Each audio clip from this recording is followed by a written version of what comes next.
Everyone, welcome back to my channel. I am Divya and आज हम पढ़ेंगे लक्ष्मीकांत बुक का चैप्टर नंबर 12 पार्लियामेंट्री सिस्टम के बारे में। So let's start. इस चैप्टर में हम लोग बात करेंगे ये जो पार्लियामेंट्री सिस्टम है ये होता क्या है, मतलब इंट्रोडक्शन के बारे में। फिर बात करेंगे कि पार्लियामेंट्री जो गवर्नमेंट है इसके क्या फीचर्स हैं, एक्चुअली क्या है। जितनी भी डेमोक्रेटिक कंट्रीज होंगी उन कंट्रीज में या तो पार्लियामेंट फॉर्म में गवर्नमेंट रन कर रही होगी या तो प्रेसिडेंशियल फॉर्म में कोई भी गवर्नमेंट रन कर रही होगी। तो हम इसके फीचर्स के बारे में पढ़ेंगे। बाद में हम बात करेंगे कि इसके मेरिट्स क्या हैं, किसके पार्लियामेंट्री सिस्टम के, और उसके डीमेरिट्स क्या हैं। एक्चुअली क्या है, इंडिया में दोनों पार्लियामेंट्री फॉर्म की गवर्नमेंट रन करती है। तो हम इसके कुछ नेगेटिव पॉइंट्स जानेंगे और उसके कुछ पॉजिटिव पॉइंट्स के बारे में देखेंगे। सो लेट्स स्टार्ट। इंट्रोडक्शन। अब देखो क्या है, हमारा जो कॉन्स्टिट्यूशन है उसमें जो आर्टिकल है, तो आर्टिकल नंबर 74 और 75 है वो किससे डील करता है, पार्लियामेंट्री सिस्टम से डील करता है सेंटर पे। अब सेंटर में क्या होती है, दो हाउस है हमारे यहाँ पार्लियामेंट के अंडर में, एक लोकसभा है और एक राज्यसभा। तो जो राज्यसभा है वो क्या है, अपर हाउस है, और जो लोकसभा है वो क्या है, लोअर हाउस है। इनके दोनों हाउस के बारे में डिटेल में हम आगे आने वाली वीडियोस में पढ़ेंगे। अब वहीं पे बात करें आर्टिकल नंबर 163 और आर्टिकल नंबर 164 की, तो ये क्या बोलते हैं कि जितने भी स्टेट्स हैं इंडिया में, at present we have 28 states. So 28 states में हर स्टेट में एक लेजिस्लेटिव असेंबली तो होगी, मतलब एक जो विधानसभा तो होगी। अब उसमें से कुछ ऐसे स्टेट्स हैं जहाँ पे लेजिस्लेटिव काउंसिल भी है, मतलब विधान परिषद भी है। जैसे कि हो गया उत्तर प्रदेश, बिहार, महाराष्ट्र, तेलंगाना। पहले जम्मू एंड कश्मीर में भी था, लेकिन जम्मू एंड कश्मीर क्या हो गया, अब तो यूनियन टेरिटरीज में आ गया है। ठीक है। अब ये जो पार्लियामेंट्री सिस्टम ऑफ गवर्नमेंट है, इसमें क्या होता है, जो एग्जीक्यूटिव होता है ना वो टोटली क्या होता है, रिस्पॉन्सिबल होता है लेजिस्लेचर में। ठीक है। अब लेजिस्लेचर जो भी पॉलिसीज बनाती है, जो भी एक्ट्स बनाती है, तो उसको एट द एंड क्या होता है, वो एक्ट कब बनता है, कोई भी लॉ जब पास होता है तो वो एक्ट कब बनता है, वो एक्ट तभी बनेगा जब प्रेसिडेंट उस पर अपने सिग्नेचर देगा, मतलब एसेंट देगा। तो इसलिए क्या बोला है कि पार्लियामेंट्री सिस्टम में क्या होता है, जो एग्जीक्यूटिव है वो टोटली रिस्पॉन्सिबल होती है। अब ये पार्लियामेंट्री गवर्नमेंट है, इसे कैबिनेट और रिस्पॉन्सिबल गवर्नमेंट बोलते हैं। ठीक है। और इसे वेस्टमिंस्टर मॉडल ऑफ गवर्नमेंट भी बोलते हैं। अब ऐसा क्यों बोलते हैं, क्योंकि हमने पार्लियामेंट्री सिस्टम कहाँ से अडॉप्ट किया है, ब्रिटेन से अडॉप्ट किया है। एंड ब्रिटेन का जो पार्लियामेंट है वो कहाँ पे लोकेटेड है, वो है वेस्टमिंस्टर, एक जगह के नाम है। ठीक है। तो वहाँ पे ब्रिटेन का पार्लियामेंट है। अब हमने वहाँ से लिया है, इसलिए इसे वेस्टमिंस्टर मॉडल ऑफ गवर्नमेंट भी बोलते हैं। And parliamentary system of government कहाँ कहाँ पे है, ब्रिटेन में है, इंडिया में है, जापान में है एंड कनाडा में है। अब इसमें क्या है, जो प्रेसिडेंशियल गवर्नमेंट होता है ना उसे हम नॉन रिस्पॉन्सिबल गवर्नमेंट बोलते हैं, एंड नॉन पार्लियामेंट्री और fixed executive system of government बोलते हैं। मतलब क्या हो, उसके ऊपर कोई भी रिस्पॉन्सिबिलिटीज नहीं होती। वहाँ का जो पार्लियामेंट होता है ना, उस पार्लियामेंट में इस प्रेसिडेंट का कोई भी रोल नहीं होता है। जो भी पॉलिसीज बनाते हैं, जो भी एक्ट्स होता है, उसके लिए बिल्कुल भी मतलब रिस्पॉन्सिबल नहीं होगा। एंड इस टाइप की मतलब गवर्नमेंट कहाँ पे है, ये है यूएसए में है, ब्राज़ील में है, रशिया में है और श्रीलंका में है। वहाँ पे जो प्रेसिडेंट होता है ना वही हेड होता है, हेड ऑफ द स्टेट होता है। लेकिन अगर हम इंडिया में बात करें तो इंडिया में क्या है, पार्लियामेंट्री गवर्नमेंट है। यहाँ पे जो प्रेसिडेंट है वो कैसा है, हेड ऑफ द स्टेट है, और जो प्राइम मिनिस्टर है वो हेड ऑफ द क्या है, गवर्नमेंट है। अब आइवर जैनिंग ने क्या बोला है, एक पार्लियामेंट्री सिस्टम को कैबिनेट सिस्टम बोला है, क्योंकि जो कैबिनेट है ना वो nucleus of power in parliament, parliament की जो न्यूक्लियस है ना उसमें जो कैबिनेट है वो उस न्यूक्लियस की तरह एक्ट करता है। ठीक है। लाइक जैसे अगर हम बात करें एटम की, तो एटम में जो न्यूक्लियस होता है, ठीक है, उस एटम के अंदर जो न्यूक्लियस होता है तो पूरा का पूरा पॉजिटिव चार्ज कहाँ, उस न्यूक्लियस के अंदर ही होता है ना। सेम उसी तरह की पूरी पावर किसके पास में होती है, कैबिनेट के पास में। इसलिए आइवर जैनिंग ने कैबिनेट को क्या बोला है, न्यूक्लियस पावर बोला है पार्लियामेंट का। क्योंकि कैबिनेट में क्या आते हैं, सारे इंपॉर्टेंट मिनिस्टर्स आते हैं, फाइनेंस मिनिस्टर हो गए, डिफेंस मिनिस्टर हो गए। ठीक है। एट प्रेजेंट में फाइनेंस मिनिस्टर कौन है, निर्मला सीतारमण जी हैं, ठीक है। तो जितने भी रिलेटेड काम होंगे, फाइनेंस से रिलेटेड जितने भी बिल होंगे, ठीक है, उन सब का कौन हैंडल करेगा? फाइनेंस मिनिस्टर करेंगे। तो इसी तरह कैबिनेट क्या है, उसके पास बहुत ज़्यादा पावर है, सुप्रीम पावर है, इसलिए उसे न्यूक्लियस बोला है आइवर जेनिंग ने। अब चलते हैं फीचर्स ऑफ पार्लियामेंट पे। अब पहला फीचर क्या है, नॉमिनल एंड रियल एग्जीक्यूटिव के बारे में बताता है। अब नॉमिनल क्या होता है, जो प्रेसिडेंट है, ठीक है, मतलब अभी हमारे इंडिया में प्रेसिडेंट कौन है, रामनाथ कोविंद जी प्रेसिडेंट है, तो वो क्या है, वो नॉमिनल एग्जीक्यूटिव है, ठीक है। तो मतलब उन्हें डी ज्यूरी बोलते हैं। वहीं पे प्राइम मिनिस्टर की बात करें, श्री नरेंद्र मोदी जी, ठीक है, तो वो क्या है, डी फैक्टो एग्जीक्यूटिव है। डी फैक्टो है मतलब रियल एग्जीक्यूटिव, जो रियल पावर है उसके किसके हाथ में है, प्राइम मिनिस्टर के हाथ में। जितने भी डिसीजंस होंगे वो कौन लेगा, प्राइम मिनिस्टर लेंगे, लेकिन प्रेसिडेंट क्या करेंगे, सिर्फ उस पर सिग्नेचर करेंगे, सिर्फ साइन करेंगे। अब जो आर्टिकल 74 है वो क्या बताता है, वो बताता है कि हाँ मतलब काउंसिल ऑफ मिनिस्टर्स के बारे में बताता है, जिसको हेड कौन करेगा, प्राइम मिनिस्टर। सेकंड पॉइंट है मेजॉरिटी पार्टी रूल। अब जो भी पॉलिटिकल पार्टी जो मेजॉरिटी सीट्स सिक्योर करेगी लोकसभा में, वो क्या बनाएगी, उसके पास फिर ये राइट होगा कि वो अपनी सरकार बना सकती है, जिस भी पार्टी को मैक्सिमम नंबर ऑफ सीट्स मिलेंगे वोटिंग के थ्रू, ठीक है। अब उस पार्टी में से जो लीडर होगा उस पार्टी का, ठीक है, उसको प्रेसिडेंट अपॉइंट करेगा as a prime minister. Third, collective responsibility. अब कलेक्टिव रिस्पॉन्सिबिलिटी में क्या होता है, जितने भी मेंबर्स होंगे उस पार्टी के, उन सबकी जो रिस्पॉन्सिबिलिटी होगी वो क्या होगी, कलेक्टिव होगी। एक स्टेटमेंट दिया है, they act as a team and swim and sing together. वो एक टीम की तरह एक्ट करते हैं, and swim and sing together, साथ में ही स्विम भी करते हैं और डूबते भी साथ में ही हैं। मतलब पूरी की पूरी रिस्पॉन्सिबिलिटी क्या उठाते हैं, साथ में अपनी रिस्पॉन्सिबिलिटी को उठाते हैं।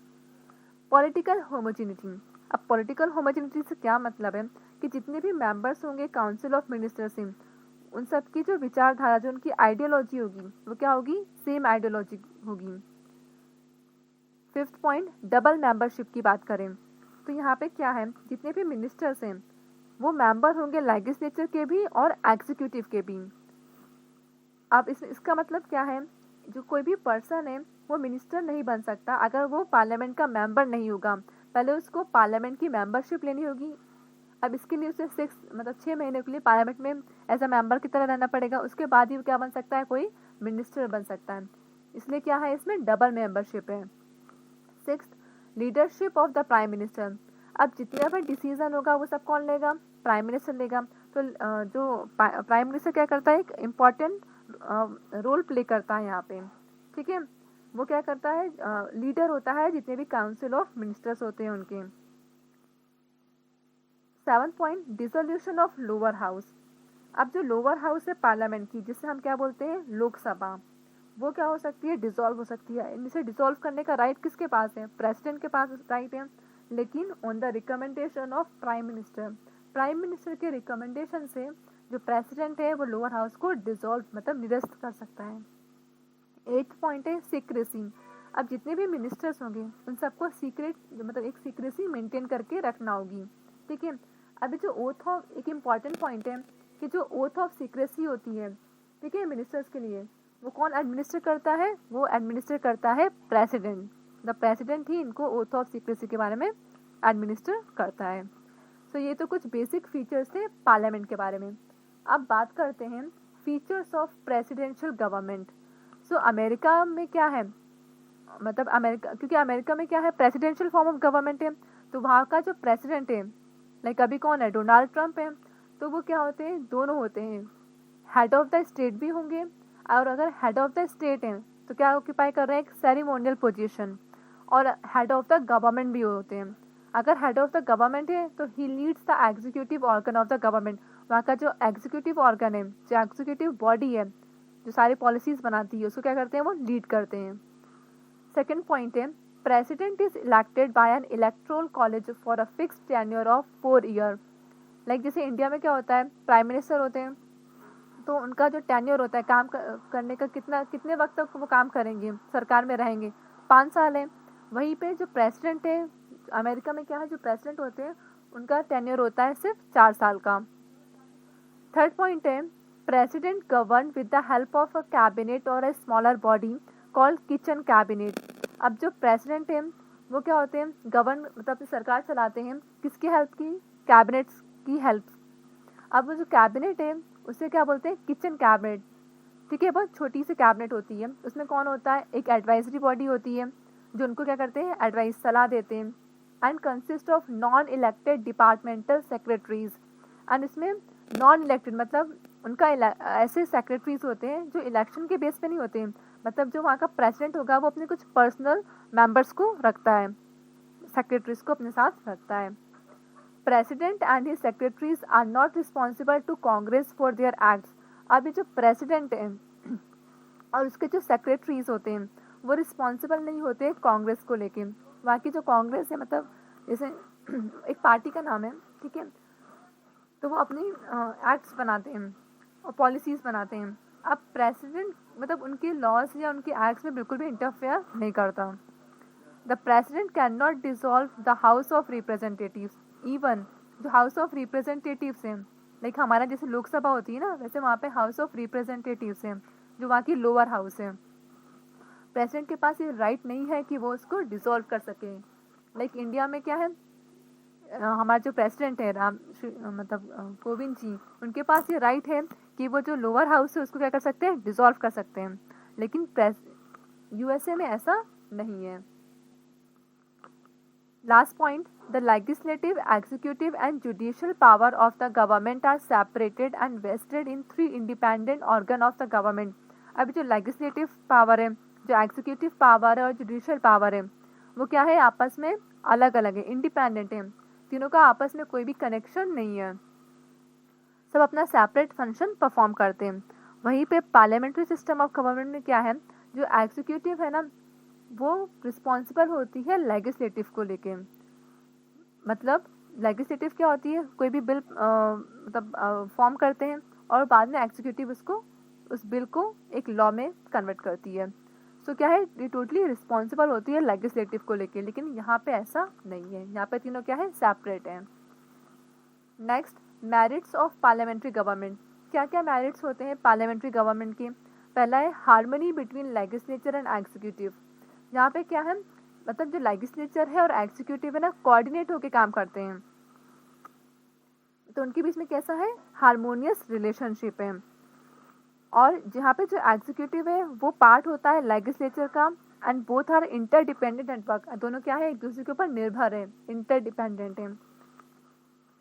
तो इससे क्या होता है कि कोई भी डिस्प्यूट्स होने के जो चांसेस होते हैं ना दोनों बॉडी के बीच में, वो क्या होते हैं, कम हो जाते हैं। सेकेंड है रिस्पॉन्सिबल गवर्नमेंट। अब इसके बारे में हम ऑलरेडी बात कर चुके हैं, डिस्कस कर चुके हैं कि जो पार्लियामेंट्री फॉर्म ऑफ गवर्नमेंट होती है क्या, वो रिस्पॉन्सिबल होती है। वो जो भी पॉलिसीज लाएगी तो उसको जो पॉलिसीज ला रही है उसके ऊपर वो रिस्पॉन्सिबल होगी, क्योंकि उसे पता है अगर वो रिस्पॉन्सिबल नहीं होगी तो अपोजिशन में पार्टी है, वो उसका क्या करेगी, उस पॉलिसी को लेके अपोज करेगी। इसलिए उन्हें अपनी हर बात को एक्सप्लेनेशन देने की ज़रूरत होती है, इसलिए क्या होती है, वो रिस्पॉन्सिबल गवर्नमेंट होती है। Prevents despotism.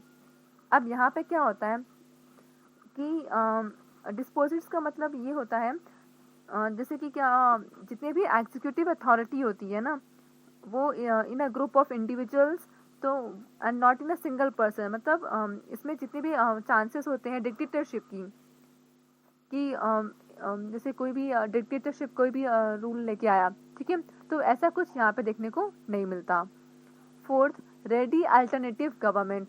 अब यहाँ पे क्या, अपोजिशन में दूसरी पार्टी ऑलरेडी रहती है, तो यहाँ पे अगर कोई एक पार्टी जो रूलिंग पार्टी है अगर वो अच्छा काम नहीं करती है तो हमारे पास ये चांस रहता है कि एक अल्टरनेटिव गवर्नमेंट है। Fifth point, wide representation. यहाँ पे क्या है, इसका जो रिप्रेजेंटेशन है वो क्या है, बहुत ही वाइड है। तो यहाँ पे पॉसिबल है कि रिप्रेजेंटेशन सब सेक्शंस को दिया जाएगा और सभी रीजन्स में प्रोवाइड किया जाएगा। तो जो प्राइम मिनिस्टर है ना, while selecting his minister can take this factor into consideration. मतलब जब भी वो किसी मेंबर्स को मतलब जैसे कि कैबिनेट में किसी मेंबर्स को कोई भी मेंबर आता है, ठीक है, तो वो डिफरेंट डिफरेंट स्टेट से बिलोंग करते हैं, तो इसलिए यहाँ का रिप्रेजेंटेशन कैसा है, बहुत ही वाइड है। ये कुछ मेरिट्स हो गए। अब बात करते हैं, लास्ट टॉपिक है ये डीमेरिट्स ऑफ पार्लियामेंट्री सिस्टम। अब यहाँ पे कुछ डीमेरिट्स भी हैं, क्योंकि अगर कुछ कोई भी गवर्नमेंट होगी तो उसके कुछ प्लस पॉइंट होंगे एंड साथ में उसके कुछ नेगेटिव पॉइंट्स भी होते हैं। ये एक अनस्टेबल गवर्नमेंट है, मतलब इसकी कोई स्टेबिलिटी नहीं है कि ये कब तक रहेगी पार्टी में, ठीक है।